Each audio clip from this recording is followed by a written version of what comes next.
My dear students, I welcome you all. आज हमारे साथ एक बहुत ही खास स्पेशल स्टूडेंट हैं जिनका नाम है शुभम साहा। एंड शुभम ने वेस्ट बंगाल में जो असिस्टेंट मैनेजर की पोस्ट आती है उसको क्लियर करा है। एंड वेस्ट बंगाल में जो इनकी रैंक बनी है that is rank 6। So many many congratulation Shubham. And Shubham जो है वो सिविल ब्रांच से हैं। आपने बहुत अच्छा परफॉर्मेंस दिखाया। एंड क्या प्रिपरेशन स्ट्रैटेजी रही आपकी, और कैसे कौन से स्टडी मटेरियल से आपने प्रिपरेशन करी? मैडम बेसिकली मैंने गेट ईएससी 2024 के लिए मैं मेडिजी ज्वाइन किया था। हम्म। इग्नू रोड सेंटर पे हम लोग का क्लास होता था। मैं क्लासरूम स्टूडेंट हूँ। ओके। तो उधर से जो मेडिजी का टॉप फैकल्टी है उन्हों से मेरा पढ़ने का मौका मिला था। और बाकी जो कंटेंट है पूरा मेडिजी से ही है और कुछ नहीं। जितना सर पढ़ाते थे उतना ही पढ़ते गए, चलते गए, क्वेश्चन हम्म। सॉल्व करते गए।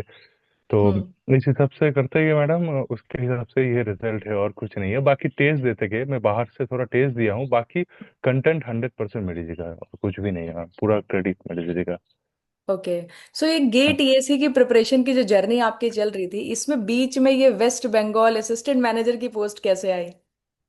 बेसिकली 2024 में, मैं 2023 में बीटेक कंप्लीट किया हूँ। हम्म। वेस्ट बंगाल के एक गवर्नमेंट कॉलेज है, मतलब गवर्नमेंट इंजीनियरिंग कॉलेज, हम्म। कोचबिहार गवर्नमेंट इंजीनियरिंग कॉलेज से मेरा बीटेक कंप्लीट हुआ है। उसके बाद मैं तुरंत मेडिजी ज्वाइन कर चुका था, क्योंकि कॉलेज तो मेरा कोरोना में गया। तो हम्म। सब्जेक्ट कुछ ऐसा नॉलेज था नहीं मेरा। जस्ट हम्म। इतना पता था कि सिविल इंजीनियरिंग में थोड़ा बहुत फिजिक्स आता है, फोर्स हम्म। मूवमेंट बैलेंस करना होता है, वो अच्छा लगता था। बाकी 11 12 मेरा अच्छा था, वो स्ट्रांग पोर्शन था।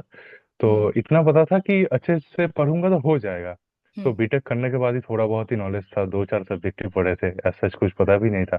उसके हम्म। बाद मेडिजी ज्वाइन करने के बाद सब हर एक अच्छे फैकल्टी से पढ़ने का मौका मिला। हम्म। तो पढ़ते गए, अच्छा लगता गया। और जो मेडिजी का नोट्स था वो बार बार रिवाइज करते थे। रिवाइज करने के बाद क्वेश्चन सॉल्व करते थे, गेट टीएससी का क्वेश्चन लगाते थे। तो उसके बाद एसएससी जेई भी दिए थे। फर्स्ट टाइम एसएससी जेई देने के बाद प्री निकल गया। प्री हम्म। निकलने के बाद मेंस में अटक गया। उसके तुरंत बाद आरआरबी का पेपर था, आरआरबी जेई भी दे दिया, आरआरबी जेई का प्री निकल गया। मेंस में ओके। उधर 2 नंबर के लिए रह गए। ओके। तो उसके हम्म। बाद वो 24 का बात था। अब 26 में चुनाव है, तो पता चल गया था कुछ ना कुछ तो रिक्रूटमेंट आएगा ही। हम्म। तो हम्म। 25 में 3 रिक्रूटमेंट आया था। एक था केएमसी, कोलकाता म्यूनिसिपल कॉर्पोरेशन का सब असिस्टेंट इंजीनियर। उसके बाद आया था West Bengal power development corporation limited, मतलब पीडीसीएल का एक था, पावर जनरेशन का। तो हम्म। उसमें assistant manager, that is assistant engineer, same ही है। और एक था West Bengal police housing corporation limited का असिस्टेंट इंजीनियर। 3 टोटल रिक्रूटमेंट निकला था बंगाल में। तो पहले वाला तीनों का मेरा रिटर्न निकल गया। तो उसके हम्म। बाद पहले वाला जो था केएमसी का, उसका इंटरव्यू अच्छा गया तो देखा कि फाइनल लिस्ट में नाम नहीं है, ऑल दो उसमें 78 वैकेंसी था। तो ओके। मैं सोचा कि हो सकता है मेरा प्रिपरेशन अच्छा नहीं है, इस वजह हम्म। से नहीं हुआ होगा। तो सोचा कि हाँ, बाकी 2 एग्जाम जो है उसमें वैकेंसी भी कम है, हम्म। पीटीसीएल में जैसे 9 वैकेंसी था। मैं सोचा नहीं दूंगा, तो घर से मम्मी बोली कि दे दो, जस्ट रिटर्न तो क्लियर हो चुका है, तो हम्म। बाकी दे ही दो। अब दे दिया, पीडीसीएल भी दे दिया, उसके बाद पुलिस हाउसिंग इंफ्रास्ट्रक्चर डेवलपमेंट वो भी दे दिया, तो दोनों का ही निकल गया। दोनों में ही एई में सिलेक्शन हो ओके। गया। तो बेसिकली अभी मैं पीटीसीएल में ज्वाइन किया हूँ। बाकी जो पुलिस हाउसिंग वाला है वो मैंने ज्वाइन नहीं किया। ओके। सो अभी आप करेंटली वर्किंग हैं, तो कैसा एक्सपीरियंस है ऑर्गेनाइजेशन में जाने के बाद? एक्सपीरियंस अच्छा है। मतलब इतना दिन तो कॉपी में पढ़ते थे, अब प्रैक्टिकल एक्सपीरियंस अच्छा लग रहा है, ऑर्गेनाइजेशन अच्छा है, बाकी सीनियर लोग अच्छे हैं, तो चल रहा है, ठीक ठाक ही है सब कुछ, एक अच्छा महीने हुआ शिवम, है। जनरली क्या होता है कि बहुत कम नंबर ऑफ वैकेंसी जब स्टूडेंट देखते हैं ना, तो वो सोचते हैं क्यों ही प्रिपरेशन करें, इतनी लिमिटेड नंबर ऑफ वैकेंसीज। आपने कैसे मोटिवेशन बनाया कि ठीक है लिमिटेड नंबर ऑफ वैकेंसीज है बट हमें तो एक ही सीट चाहिए? बस वही राम सर बोलते थे, सीट तो एक ही चाहिए, तो जस्ट फॉलो कर लिए। अब क्या पता वो एक सीट मेरे लिए था, तो बाद में पता चल गया नहीं, एक सीट मेरे लिए था। आप तो ही के लिए था। जो बोलते थे, हाँ बस वही है कि एक ही सीट चाहिए। तो हम्म। इतना कॉन्फिडेंस नहीं था कि बस पता था हाँ कर लेंगे, हो जाएगा। बाकी एग्जाम देने के बाद पता चल गया था कि नहीं, ठीक ठाक एग्जाम गया है। उसमें हम्म। 3 पार्ट था बेसिकली इस असिस्टेंट इंजीनियर के पोस्ट में। एक पार्ट था टेक्निकल पार्ट जो हम्म 70 नंबर का आता था, हम्म उसमें मेरा 59 नंबर, 59 या 60 है। तो हम्म उसमें टेक्निकल अच्छा गया था, टेक्निकल में अच्छा नंबर था। उसमें बंगाली भी पूछा जाता है, तो उसमें ओके मैं बंगाली मीडियम से ही हूँ। तो उसमें हम्म 10 में 9 नंबर मिला था, तो मेरा रिटर्न अच्छा चला गया। इस वजह हम्म से बहुत ज्यादा डिपेंडेंसी नहीं था मेरे इंटरव्यू में। तब भी 9 वैकेंसी है, उसका 3:1:3 में बुलाया गया था, मतलब 27 नंबर ऑफ कैंडिडेट बुलाया गया था इंटरव्यू कैंडिडेट्स में। हैं। हाँ। तो देखा कि इस 27 स्टूडेंट आए हैं, बहुत कम था। पहले तो भीड़ बहुत ज्यादा था जब रिटर्न देने गए थे, हम्म उसके बाद देखा इंटरव्यू में तुरंत कम हो गया। और उसके बाद इंटरव्यू दे दिए, बस रिजल्ट आ गया, हो गया, और कुछ नहीं। वेरी हम्म, नाइस। मतलब स्टेट में 9 नंबर ऑफ वैकेंसीज 27 एस्पिरेंट्स में compete करना अपने आप में बड़ी बात है। तो तो वो ये मैम काफी। हम्म प्रिपरेशन बहुत दिन का था। गेट हम्म टीएससी का था, अच्छा। सर हम्म लोग थे, मतलब हर एक सब्जेक्ट अच्छे से पढ़ाया गया था हम लोगों को।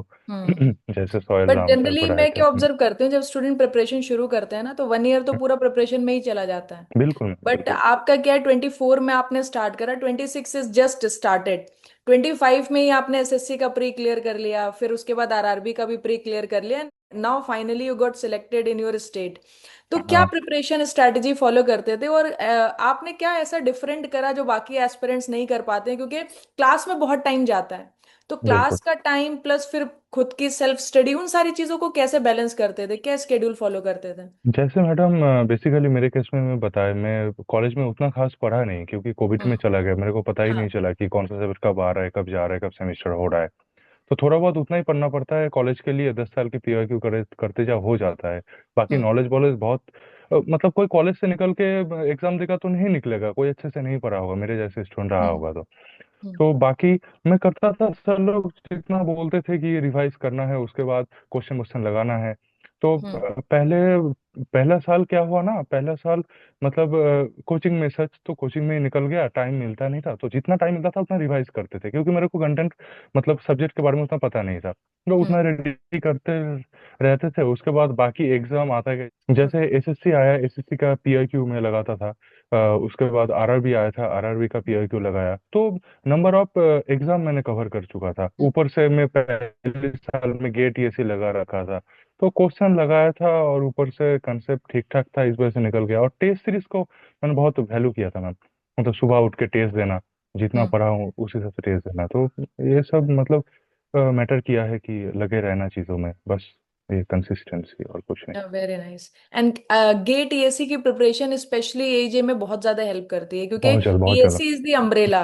अब बाकी सारे हम्म। एग्जाम उसी अम्ब्रेला के अंडर ही लाए करते हैं, बिल्कुल, तो इफ यू आर बिल्कुल। Preparing for the ESC examination, आपको बिल्कुल भी परेशान होना ही नहीं है एजे के एग्जाम्स के लिए। Just you need to cover the non technical portion. तो हाँ, नॉन टेक्निकल पोर्शन आपने किस तरीके से कवर करा? आपके थे स्टेट एग्जाम में नॉन टेक वाला पोर्शन? स्टेट ए में दो पार्ट था बेसिकली, टेक्निकल के अलावा एक था एप्टीट्यूड एंड रीजनिंग। हाँ। वो तो हम्म, मैं एसएससी जेई आरआरबी जेई जब एग्जाम कर ही रहे थे था, आप। उसमें मेरा हम्म मतलब 45 46 आ ही जाता था एसएससी में। हम्म। तो उसमें मेरा कोई ऐसा कोई दिक्कत नहीं हुआ। और बंगाली था 10 नंबर का, तो मैं बचपन से पढ़ता आता था, तो उसमें 9 नंबर तो आ ही गया। आपकी, और हाँ, बाकी सेल्फ टेक्निकल तो ये इतनी जगह से कटेगा, हाँ।